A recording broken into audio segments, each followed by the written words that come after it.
Salut les bladers, ici Playmaker, je se retrouve pour la revue des épisodes 49 et 50 Dynamite Battle. Une fois de plus, je vous demanderai de rester jusqu'à la fin, j'ai quelques informations à vous donner concernant les reviews. Et la saison 7. Peut-être.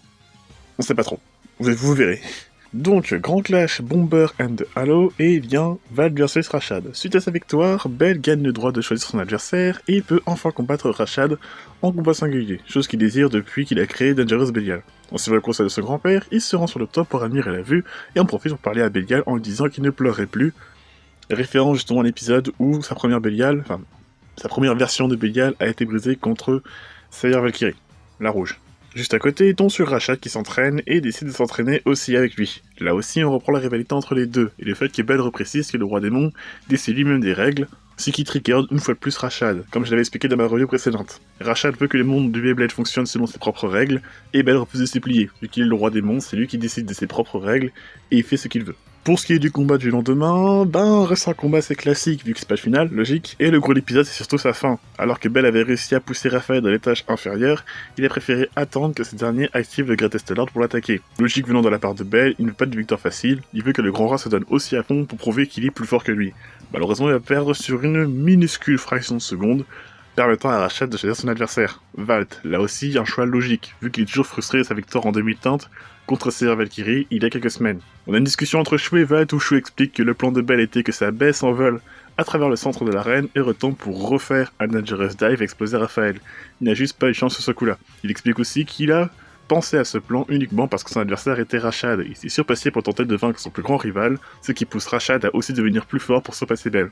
Valt fera même le parallèle avec sa rivalité avec Shu dans la saison 2, une référence qui a tout à fait sa place ici. Désolé pour ceux qui s'attendent à ce que je râle parce que c'est une référence à une ancienne saison, mais quand une référence est bien faite, je trouve qu'il est bon d'en parler, parce que ça arrive pas souvent dans Burst. Là, pour le coup, la référence qui fait parallèle à la relation qu'on a avec Bell et Rashad est tout à fait logique. Côté Ilya Rashad, on a droit au retour de l'animation Glitch. Apparemment, Raphaël a subi des dommages lors de son combat contre Bell, et on a droit à la première mésentente entre ces deux-là. Ilya demande à Rashad de reporter le combat le temps de faire réparer sa toupie, et évidemment Rashad refuse, il veut se donner à fond le jour du combat comme prévu, et est prêt à prendre tous les risques. Ilya, qui jusque-là a toujours suivi l'idéologie de Rashad, refuse de le suivre aussi loin, et décide de quitter son poste de partenaire, laissant Rashad seul, assez ironique venant du grand roi, qui a le soutien de tout le monde. Alors, au vu des points, il était logique que Valt gagne, sinon ça aurait fait 2 points pour Rashad, et il aurait gagné les 20 sans qu'on ait eu le grand combat entre lui et Bell. Côté combat, Valt veut montrer à Rashad l'étendue de son Beyblade et va littéralement balancer tout son répertoire d'attaque avec évidemment son driver réveillé et à commencer par l'Ultimate Jet Shoot V, une évolution de Jet Shoot, propulsion ailée en VF. Et après la première manche, Valt marque un temps mort et demande à Rashad de repousser le match car il sait que Raphaël est endommagé. Mais Rashad va poursuivre le combat pour les mêmes raisons que Valt lors des épisodes 35, 36, 37. Vu il est complètement déçu de son idole qui semble avoir agi de manière irresponsable. Genre, comment ça se fait que quelqu'un comme Valt, une légende vivante, se permet de faire souffrir sa toupie de manière volontaire au point de la briser. Et c'est quelque chose que j'avais aussi reproché à Valt dans ma revue précédente. Heureusement, l'épisode nous donne une vraie raison. À la fin de l'épisode, on a un discours entre Valt et Shu, qu'on appelle plus l'épisode 20 d'ailleurs, où on comprend que Valt n'a pas de regret d'avoir été aussi loin au point de péter sa toupie, car il voulait se donner à fond contre Rashad par respect pour lui. C'est parce que Valkyrie se donne à 100% de ses capacités, voire même plus, qu'elle a fini par se briser. Et si Valt est frustré, c'est parce qu'en fait il a pas réussi à faire comprendre ça à Rashad. Quand on regarde l'épisode, au moment où Rashad dit à Valt « Tu as brisé Valkyrie », Valt est surpris, parce qu'il s'attendait pas à avoir une telle réaction. Il était vraiment persuadé que Rashad avait compris ce qu'il voulait faire passer comme message. Oui, cette fois-ci, Rashad a bien compris les messages que Valt a voulu lui transmettre. Je pense qu'il avait déjà commencé à comprendre quand il a vu Ultimate Valkyrie pour la première fois, quand il a réalisé qu'elle fusionnait toutes les versions de la toupie de Valt. Sur la deuxième manche, on a droit au Rush Shoot, la propulsion éclair, l'Ultimate Dive, qui est une nouvelle attaque, et l'Ultimate Flash V, une évolution de la propulsion flash. Rashad perd le combat sur un tir explosif, assez satisfait car il croyait en sa toupie, et il a retrouvé foi en son idole. Dans le prochain épisode, Dangerous vs Greatest. Oui, ce sera le fameux combat final tant attendu entre Bell et Rashad. Il y a de grandes chances que Valt se soit arrangé pour que ces deux-là s'affrontent à la fin. Surtout après avoir vu Rashad dans un nouvel état d'esprit. Avant de se quitter, je vais revenir sur Beyblade Burst BU. Oui, je suis au courant qu'un visuel d'une des 3 toupies de l'affiche a fuité, la toupie au centre. Je ne peux pas vous montrer l'image sous risque de me prendre un strike de Takara-Tomy et du Kuroko Comics, mais j'avais tout le monde en parler parce que ça concerne plus ou moins l'anime. La toupie en question est Divine Belial 2 Nexus AD3.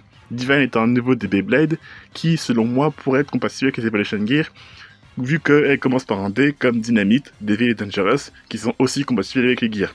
Ça veut rien dire, mais c'est une possibilité. On a d'autres rumeurs qui parlent éventuellement qu'on aurait d'autres nouvelles Evolution Gear pour la saison 7, mais ça prend avec des pincettes. Et pour ce qui est de ID, c'est un nouveau driver, c'est qu'une initiale, on ne sait pas encore de quoi il s'agit. Le reste des pièces, on les a déjà vues, Belial 2, Nexus et l'Armor 3.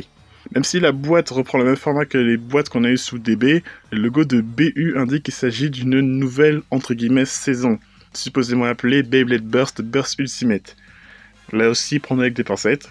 Sauf que sur cette boîte, et là par contre c'est une certitude, il n'y a aucun personnage. Et si vous connaissez la règle des personnages sur les boîtes de toupie, chez Takara, hein, s'il n'y a pas de personnage sur la boîte, c'est que la toupie n'appartient à personne et n'apparaît pas dans l'animé. Sauf que cette Belial 2 semble être la première toupie de la saison 7, donc c'est assez bizarre quand on y pense. Et c'est là qu'on commence à rejoindre les rumeurs que je ne voulais pas trop évoquer la dernière fois. La rumeur la plus récurrente, bien que rien n'a été encore officialisé au moins chez ces vidéos, on est le 9 mars, les informations viennent le 15 mars, donc la semaine prochaine. La rumeur voudrait que la saison 7 de Burst soit composée que de toupies. Qu'on n'ait pas de manga qui vient de se terminer il y a même pas une semaine au Japon, donc ça là-dessus c'est plié, et qu'on n'ait pas non plus d'animé. Le problème c'est que ça je peux pas le confirmer ou le déconfirmer parce qu'on a vraiment aucune info. Pas parce qu'on n'a pas d'infos que ça n'arrivera pas. C'est vraiment, je veux pas vous dire à 100% si oui on aura un animé ou non il y aura pas d'animé. On n'a pas assez d'infos pour confirmer ou déconfirmer, comme je viens de le dire. Autre rumeur qui semble se confirmer de plus en plus, c'est que BU conserverait le système DB qu'on a introduit dans DB, sous la saison 6. Donc on aurait 2 saisons d'affilée qui conserveraient le même système, un peu comme chez Hasbro à l'époque de Metal Fight, où on avait des Hybrid Wheels sous Metal Master et des Hybrid Wheels sous Metal Fury. En fait, sur la boîte, pour ceux qui ont vu l'image, on a le logo BU, et le B de BU, c'est littéralement le même B que DB, mais en mode miroir. Donc, pourquoi pas, ça ne me dérangerait pas du tout de rester en système DB, c'est un système que je trouve très cool, et qui mérite d'être exploité un peu plus sous une deuxième saison. Idem pour Quad Drive d'ailleurs, hein, si Hasbro part sur la même direction. Si cette rumeur sur une saison 7 sans manga ni animé se confirme dans les jours à venir, hein, je ferai une vidéo pour en parler plus en détail, ça voudrait dire que la prochaine review sera la dernière de la saison 6, mais aussi la dernière de Beyblade Burst en général. Peu importe ce qui est annoncé, je ferai une vidéo news sur la chaîne dès qu'on a les infos, et même si les reviews se terminent, je continuerai à faire des vidéos, et ça je l'avais déjà dit en novembre dernier. Donc je pense que je ferai une vidéo review finale pour DB, et qu'il y aura peut-être, je sais pas encore ce que je fais, une vidéo sur Burst en général, mais voilà, ça marquerait la fin du format, mais pas la fin de la chaîne.